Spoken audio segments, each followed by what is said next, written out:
حضرت ذوالقرنین رضی اللہ تعالیٰ عنہ، اللہ تعالیٰ نے انہیں زمین میں اقتدار دیا تھا۔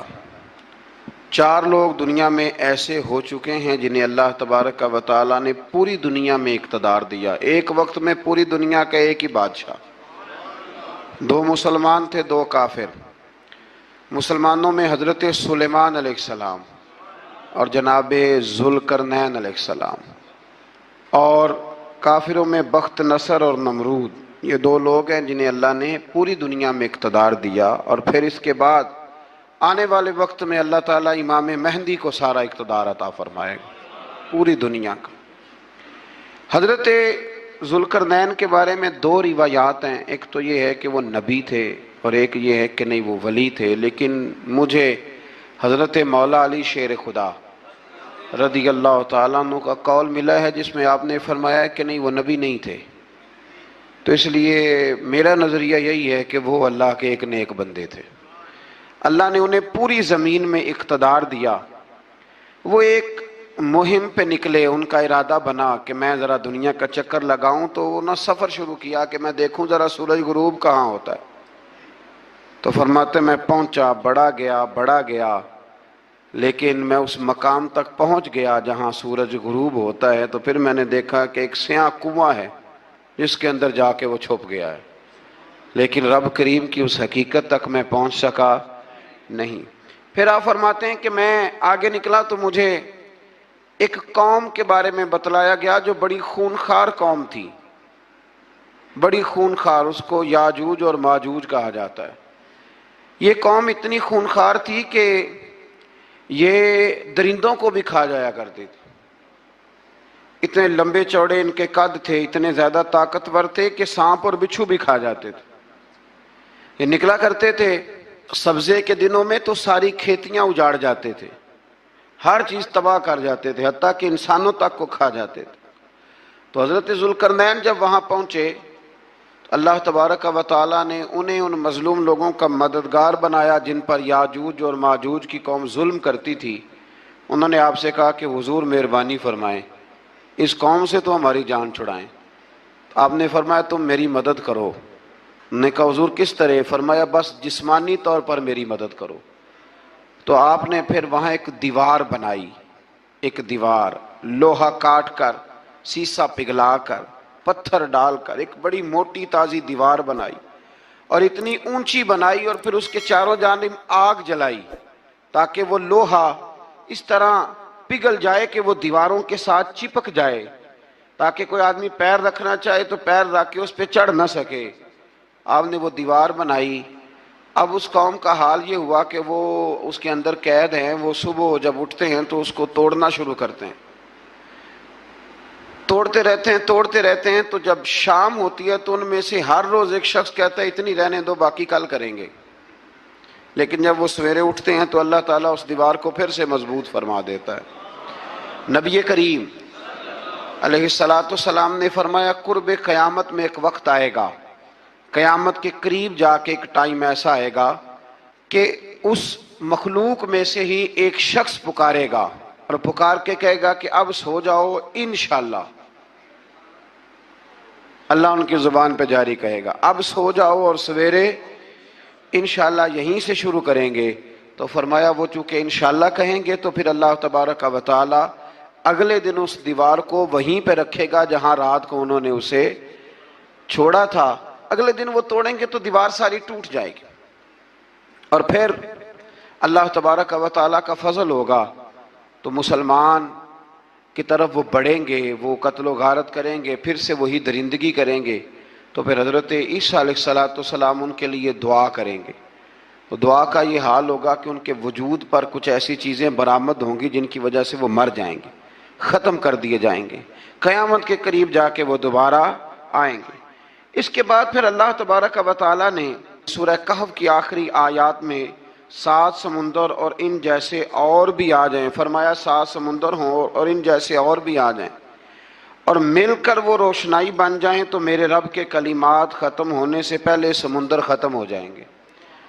اور آخری آیت میں اللہ تعالیٰ نے فرمایا کہ اے رسول صلی اللہ تعالی علیہ وسلم آپ کہہ دیجئے کہ میں تمہاری طرح ہی ایک بشر ہوں، انا بشر مثلکم، میں بھی تمہاری طرح ایک۔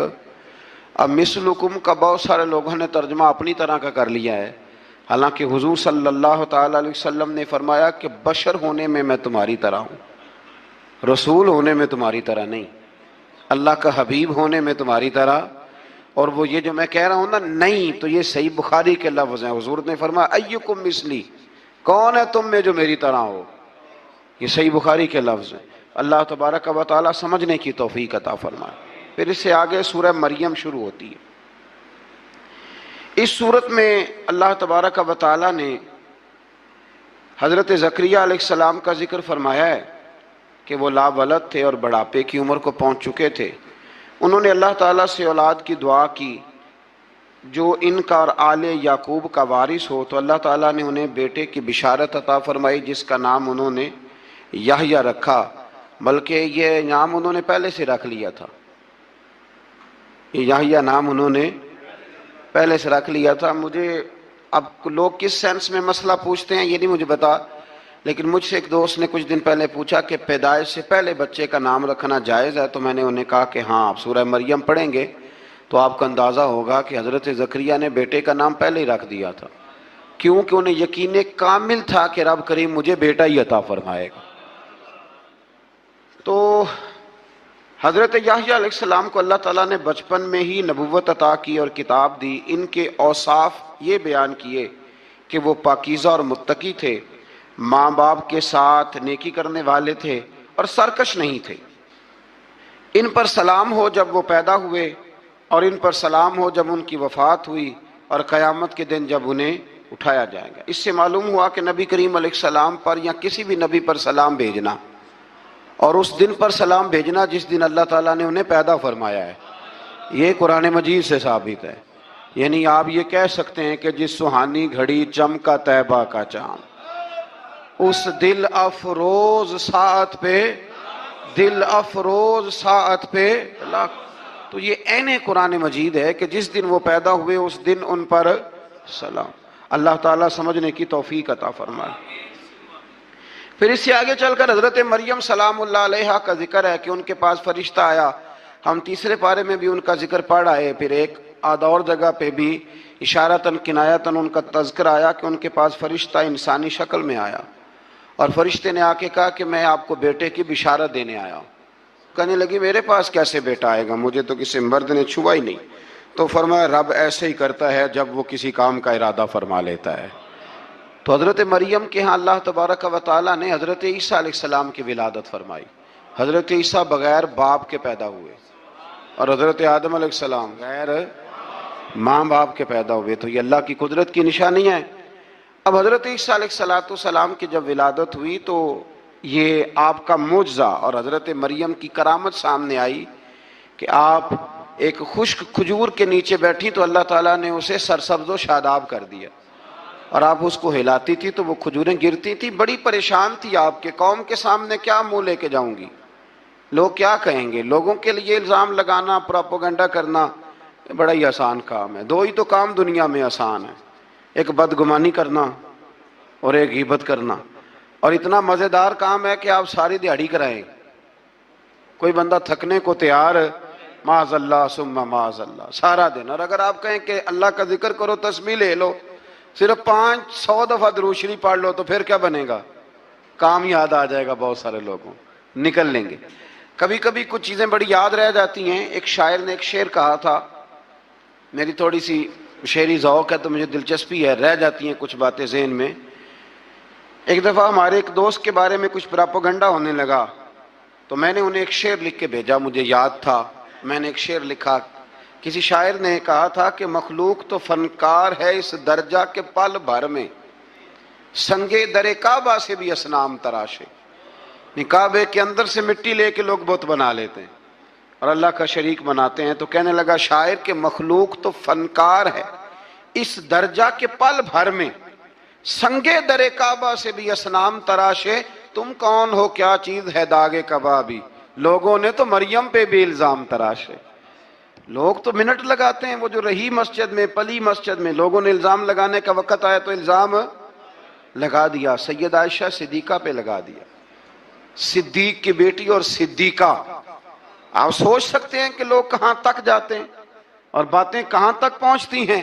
تو یہ میرے رب کریم کا فضل اور کرم ہے کہ جناب مریم کی برات کا اعلان بھی قرآن نے کیا اور حضرت عائشہ صدیقہ کی برات کا اعلان بھی قرآن پاک نے فرمایا. یہ بھی قرآن مجید نے فرمایا ہے. اور کل پرسوں بھی بات ہو رہی تھی حضرت یوسف علیہ السلام کی، تو الزام تو لگتے رہتے ہیں.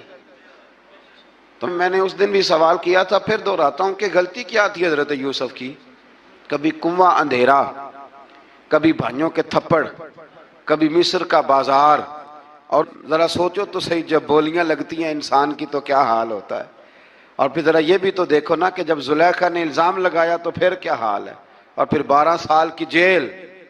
پر رب فرماتے ہیں شانیں میں نے یوسف کو ہی عطا فرمائی ہیں. تو حضرت مریم سلام اللہ علیہا جب وہ بیٹا لے کے گئی ان کے پاس تو انہوں نے کہا یہ کہاں سے آ گیا. تو آپ فرمانے لگی میں نے تو چپ کر روزہ رکھا ہوا ہے، اسی سے پوچھ لو یہ کہاں سے آیا ہے. یہی بتائے گا. پنگوڑے میں تھے حضرت عیسیٰ علیہ السلام، پنگوڑے میں. تو قرآن مجید کہتا ہے کہنے لگے قال انی عبد اللہ. حضرت عیسیٰ بولے اور بول کے کہنے لگے میں اللہ کا بندہ ہوں. اور آتانی الکتاب، خالی نہیں آیا، کتاب ساتھ لے کے آیا ہوں. وجعلنی نبیا، اور اس نے مجھے نبی بنا کے بھیجا ہے. تو حضرت عیسیٰ علیہ السلام پنگوڑے میں ہیں تو کلام فرما رہے ہیں، اپنے نبی ہونے کا اعلان فرما رہے ہیں. اب اس بندے کے قریب جا کے اس سے سوال کرنے کو دل نہیں کرتا جو نبی پاک کے بارے میں کہتا ہے 40 سال کے بعد نبی بنے. یہاں پنگوڑے میں حضرت عیسیٰ کلام کریں، پنگوڑے میں، اور وہ پنگوڑے میں کہے میں نبی ہوں. اور تو اپنے رسول کے بارے میں یہ کہے کہ بکریاں چرا رہے تھے تو معاذ اللہ انہیں پتہ ہی نہیں تھا کہ میں نبی بن جاؤں گا. ایسی کوئی بات نہیں. اعلیٰ حضرت فرماتے ہیں اللہ اللہ وہ بچپنے کی پھبن، یعنی بچپن میں بھی رنگ ڈھنگ نرالے تھے میرے رسول کی. اللہ اللہ وہ بچپنے کی پھبن، اس خدا بھاتی صورت پہ لاکھوں سلام، اس خدا بھاتی صورت پہ. اور مرحوم اعظم چشتی نے بھی ایک جملہ بڑا خوبصورت کہا ہے. اس نے کہا تیری حیات پاک کا ہر لمحہ پیغمبر لگے، تیری حیات پاک کا ہر لمحہ پیغمبر لگے.